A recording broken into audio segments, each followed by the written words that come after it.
Good evening, ma'am. I'm Carlos Miguel M. Robles, and today I'm gonna discuss about the art period and movement.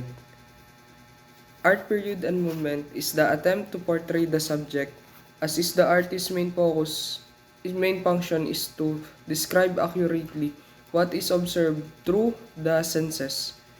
Kumbaga, ang sinasabi ng art and movement dito, kung ano yung pinoportray ng artist at kung ano nakikita niya ay siyang kanyang gagawin. Tapos dito, ang pinaka-example niya ay ang glimmers. Sunod naman ay ang impressionism.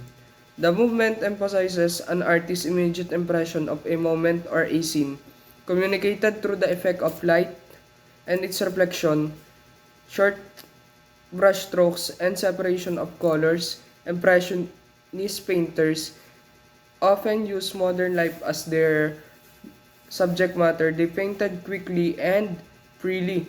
Sa pagdating naman sa impressionism, kumbaga kung ano yung pinakagalaw, kung ano yung pinaka-focus, at kung anong nararamdaman ng artist, ay yun ang kanyang iguguhit. Kumbaga dito binabase din ng artist yung kanyang daily life. At ang example nito ay ang dancer tilting. Tapos ang sunod naman ay ang surrealism. It tries to reveal a new and higher reality than that of daily life. They claim to create a magical world more beautiful than the real one through art. It came from the slang of superrealism.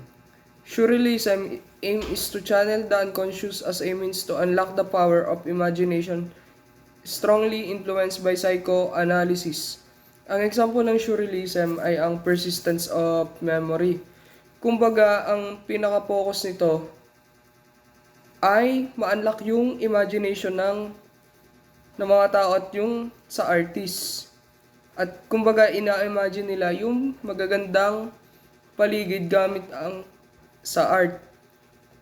Tapos ang abstractionism, it means to move away or separate the moves away from showing things as they really are. Cubism is an artistic movement created by Pablo Picasso and Georges Braque. It employs geometric shapes in the frictions of human and other forms. Over time, the geometric touches grew so intense that they sometimes overtook represented forms and a pure level of visual abstraction. Pag abstractionism naman, kumbaga inihiwalay niya yung mga art na pinapakita talaga yung kanilang pinaka-definition. At ang example nito ay si Mary Capan. At pagdating naman sa Cubism ay ginawa ito ni Pablo Picasso at ni Georges Braque. Kumbaga, dinedeflect niya yung sa human forms, tapos kinukuha niya yung mga represented forms at gumagawa ito ng visual abstraction. Yung kumbaga parang pinaka-attractiveness niya. At ayun ang Cubism. Dadaism came from the French word dada, meaning hobby horse. Dadaism was the first conceptual art movement where the focus of the was not to craft aesthetically pleasing objects, instead expressing nonsense irrationally. Dadaism represented the mockery of rules and shared knowledge and propagated meaningless and absurdity. Pagdating naman sa Dadaism, ito ay galing sa French word na dada, meaning hobby horse. Kumbaga, ang pinaka-focus ng art na ito ay yung hindi pagiging aesthetic. At ine-express nito ay yung sa pagiging nonsense ng art at nagiging irrationality ito. Kumbaga, ang Dadaism ay pinopokus niya yung knowledge and propagated meaningless and absurdity. Yung mga ganong bagay. Tapos, ang pointillism. Pointillism is a technique of painting in which small distinct dots are applied in patterns, form an image. Tapos, ang Si Georges Seurat and Paul Signac developed the technique in 1886. Kumbaga pag sinabing pointillism, yung pinakakulay niya sa art na ito, kumbaga ipo-point niya para mas lalong gumanda at umayos yung pinaka-art or painting. Tapos, Fauvism is a term used to denote the use of distortion and exaggeration for emotional effect. Fauve artists use pure, brilliant color applied straight from the paint tubes to the canvas. The Fauves paint directly from nature, but Fauve's work were invested with a strong expressive reaction to the subjects portrayed. Kumbaga sa Fauvism, yung exaggeration or nung pinaka-emotional effect ng isang paint. Kumbaga dito din binabase yung expressive reaction na galing sa na inihahayag sa portrait art ng portrait artist. Tapos ang expressionism naman is an artistic style in which the artist attempts to portray not objects reality but rather the subjective emotions and response that objects events arouse in him. Expressionism is a highly subjective, personal spontaneous self-expression typical of the wide range of a modern artists and art movements of today. Sa expressionism, kumbaga, ang expressionism, ito ay parang mataas ba? At dito, pinuput nila yung mga emotions at kung ano yung mga responses sa buhay na pumapaligid sa artist.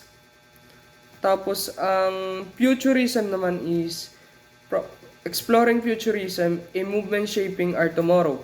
Futurism is an Italian art movement that took speed, technology, and modernity as its inspiration.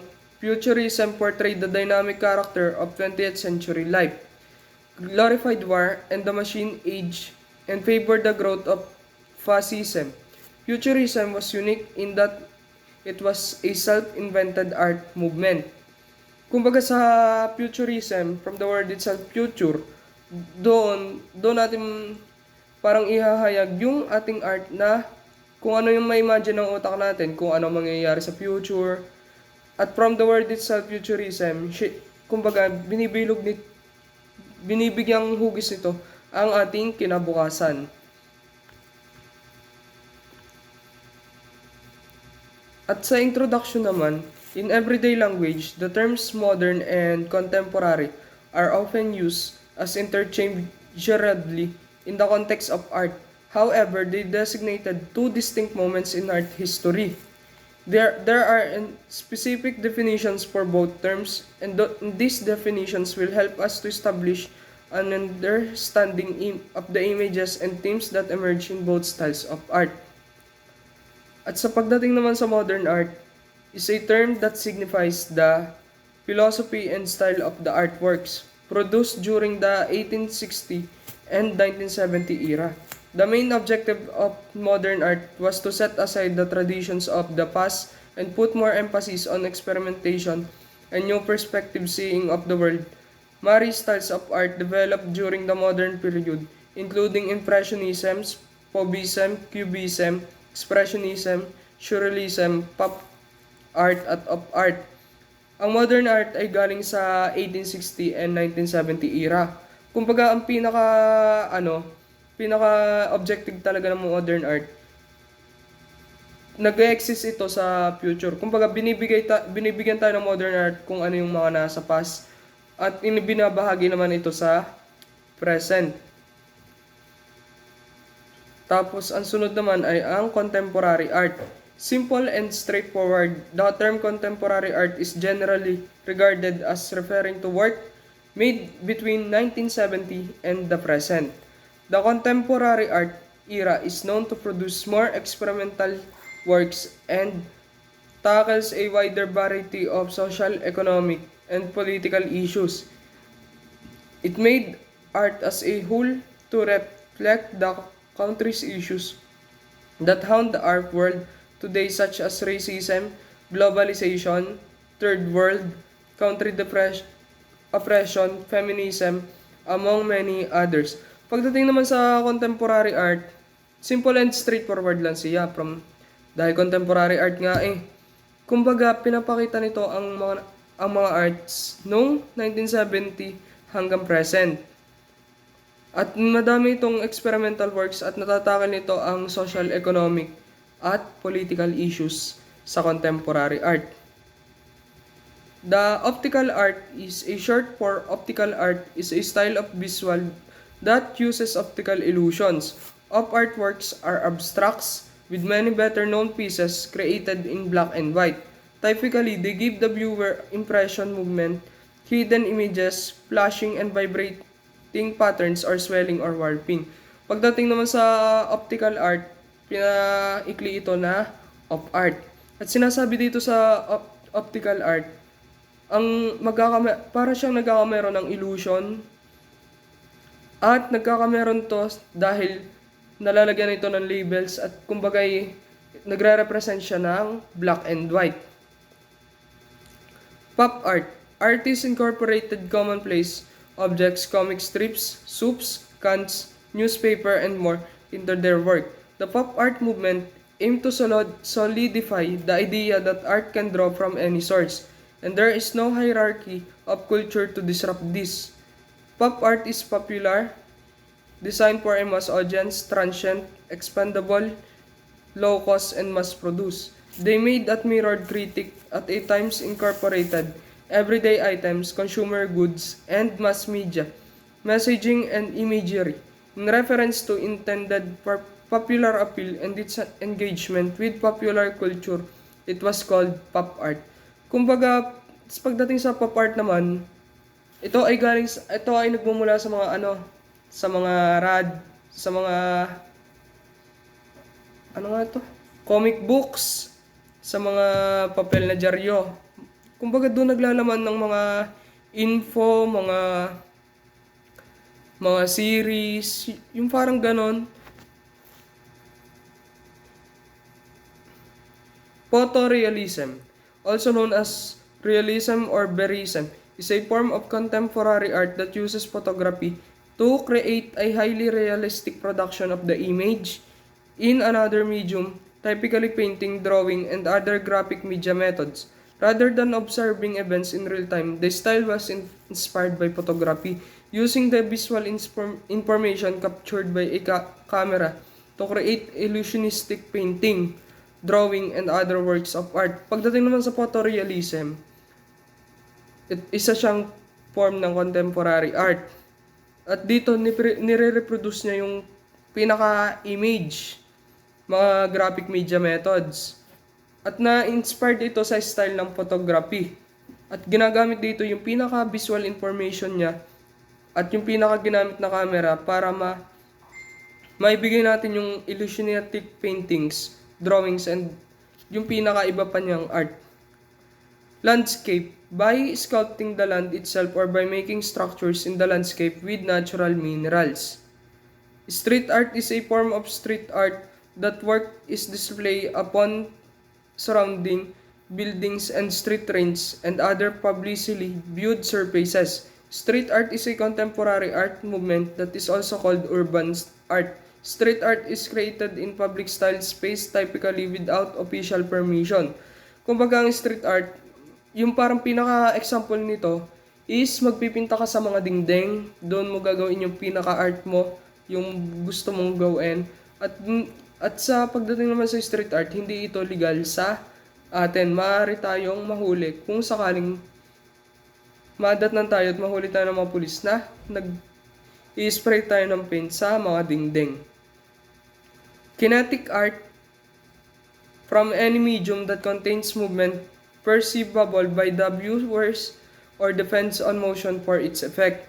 Kinetic art is the term that today most often refers to the three-dimensional sculptures, figures such as mobiles that move naturally are machine-operated.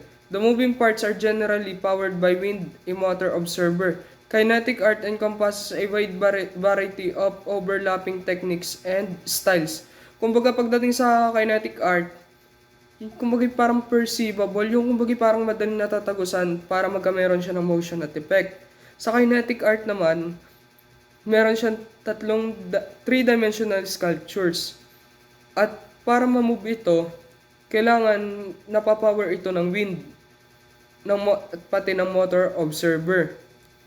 At dahil ang kinetic art, kumbaga ina-encompasses siya ng mga wide variety at mga techniques and styles. At yun lang po ang aking presentation. Maraming salamat po.